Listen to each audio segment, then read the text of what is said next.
This YouTube ad script framework has been responsible for helping our clients generate hundreds of thousands of dollars, and in this video I'm going to give it to you completely for free while giving an in-depth overview of each step with examples. My name is Gary Gomez, the founder of onceadvertisements.com. We are a YouTube ads agency that specializes in helping e-commerce brands scale past 7 figures with YouTube, Google, and Meta ads. So with no further ado, let me show you how this works. So let me first show you the high-level overview of the framework, and then I'll break it down for you step by step with examples. Now the framework is the following. You always want to start with the hook. Then comes the body and then the call to action. No matter what, this is going to be the framework that you're going to stick to when building YouTube ads or writing copy. Now just quickly running through each, YouTube serves the purpose to stop the scroll or to gain attention from the viewer that wants to skip. Like, think about it for a second. No one likes ads. I bet you hate it when you want to watch something on YouTube and an ad pops up beforehand. You're already hovering over that skip button. Therefore, when you run your own YouTube ads, you must make sure to make attention-grabbing hooks. Now, the body of the ad is to educate your prospective customers, introduce solutions to desires and pain points,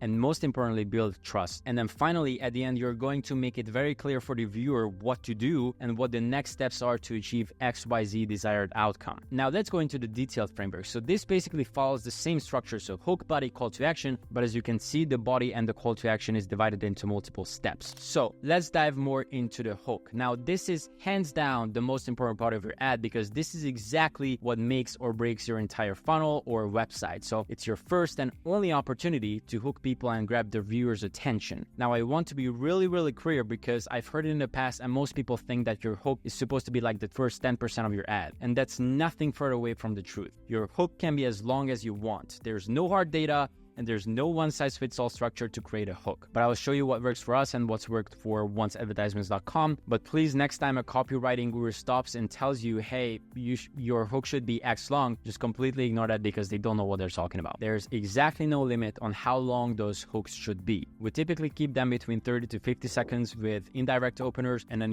worst case scenarios, if you want to go super direct, we want to keep them between 10 to 15 seconds. But again, you can allow yourself to go as long as you want because the most important part of the hook is to hook people in, right? Not to try to use a template. So I do this because I would rather to create a pace or cadence with my script than rushing something to stay compliant when realistically, your hook's purpose is to get people interested in what's about to happen next. So cutting yourself short for the sake of following any kind of rules or framework is just nothing but harmful. And with all that said, I want to explain to you how to decide which type of opener you should use in your hooks. So first and foremost, indirect versus direct hooks. Choosing how to open up your message will become super important. So there are 6 types of different openers you can use depending on your market research or understanding of your offer. So these are in many ways the offer lead, which is very direct, the promise lead, which is direct enough. There's the problem to solution lead, which is like the most common type of lead that you're going to come across. And probably that's like more a hybrid or a semi-direct lead. Then there's the big secret lead, which is indirect by nature, the proclamation lead, which is again indirect by nature, and then the story lead, which is the most indirect of all the indirect leads. So breaking each down, the offer lead would be something like get 100 t-shirts for $100, like super straight up to the offer. Now the promise lead would be something like, hey, what if I told you if you click on the button below, you unlock a discount to get 100 t-shirts for less. It's just me going completely off the cuff, by the way. Then you have the proclamation lead, which is something like, can't find affordable t-shirts? Here's what you need to get 100 t-shirts for less money and less time. And then there's the story lead, which is pretty much the beginning of the story, but you got to be really careful in how you approach that because the story must always be relevant to your product and your offer, and you always have to follow that line. Because when you're targeting story leads, meaning that you have to tell a story in order for the lead to become more aware of the problems and solutions that they may desire, you got to be really careful that it follows like the kind of like sequence with your offer and the story. Because if it's off, then your messaging is going to be incoherent and it's not going to be understandable. And a confused mind never buys. So all that to say, in order to pick with one of these leads you should go after, you need to consider this. The more direct your message is, the more likely your audience is aware of your problem. And the more aware of their problem people are, the more solutions they may have to consider. Because people only make buying decisions when they are in solution awareness stage. It's super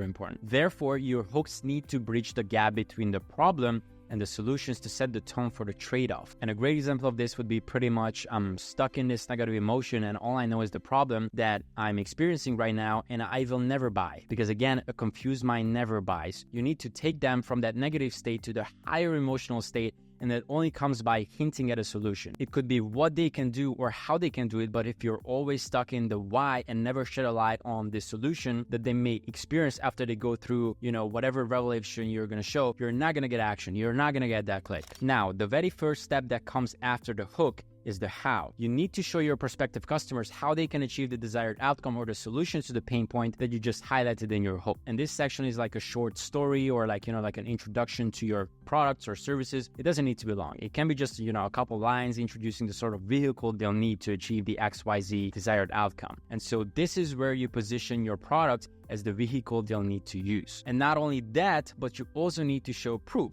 This is the part where you're building trust, basically. You want to eliminate all skeptical thoughts and emotions from people watching your ad, and it also needs to be super reassuring that the product actually works and brings satisfaction to the customer. So what you want to do is showcase your product in several different sceneries where people are having the time of their life with your product and really just showcase it in a way that indicates happy customer vibes. Plus, it should also present its features and probably best practices, because that way you'll increase FOMO, fear of missing out, and it will create urgency at the same time for the viewer to take the purchase right now. So next up in the body of your ad is objections. So this is where you're looking at the possible shortfalls your prospective customers may have had with this particular product, and you're looking to overcome or at least soften on those objections before they even consider them. Now, the most essential part of this section when you target objections is to be relatable. If you're presenting and solving irrelevant objections that your market does not actually have, no one will relate to the problems you're listing. Therefore, your messaging is going to be incoherent, causing you to lose customers. So let me just give you a quick example. So let's just say that you're selling phone cases. The objections in that market for that particular product may be that the material is not durable enough, that it doesn't last that long before it breaks, or that it doesn't protect the phone, or that it's a single-use phone case, meaning that, you cannot store your credit card, there's no magnet in it and whatnot. But this is just an example. So in this instance, you would write something like,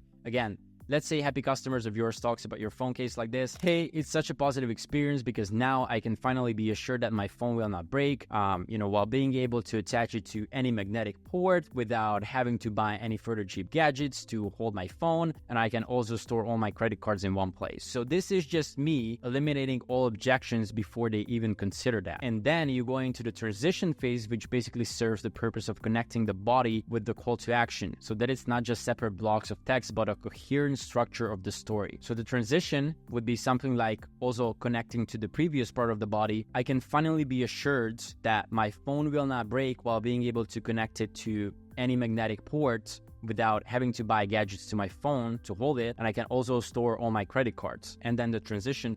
But that's not important. What's important is that you no longer have a problem, even if you haven't realized, because now you can discover how 1,000+ satisfied customers are taking care of their phone with our cases, and it's just one click away from you. Something like that. I know it's a bit cheesy, but you get the gist of it. And this is really just me kind of transitioning the tone and setting up the why for the call to action. Because now in the call to action, you have to make it very clear for the viewer what to do next. It must not be confusing. I see a lot of you do this that, I'm just not going to use a call to action because this ad is just for brand awareness raising and whatnot. No.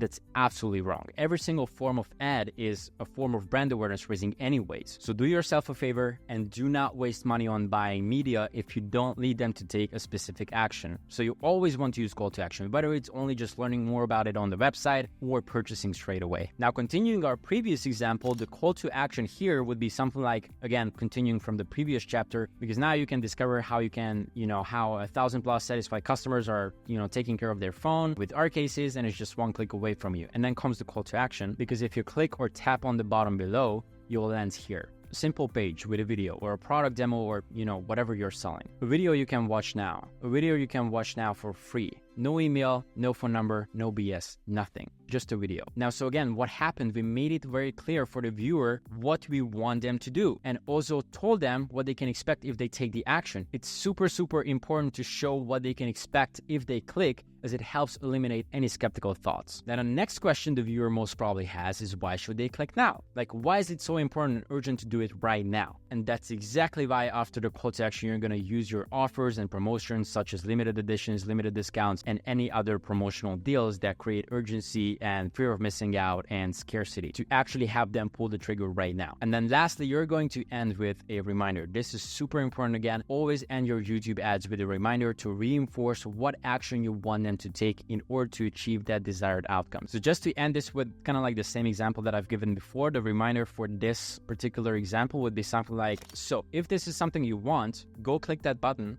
watch the video, and finally get rid of that uncertainty, stress, and anxiety of not being able to properly protect your phone. So click that button and realize that's the only thing standing between you and true phone protection. So click that button below and I'll see you on the next page. So this is kind of like how a reminder would sound like in terms of reinforcing on the objections and why to take action now, by also pointing out what action we want them to take and where it will take them. Now, I hope this video was valuable. Let me know in the comments. Thank you very much for watching. Hit that like and subscribe button for new videos every week, and see you guys in the next one. Cheers.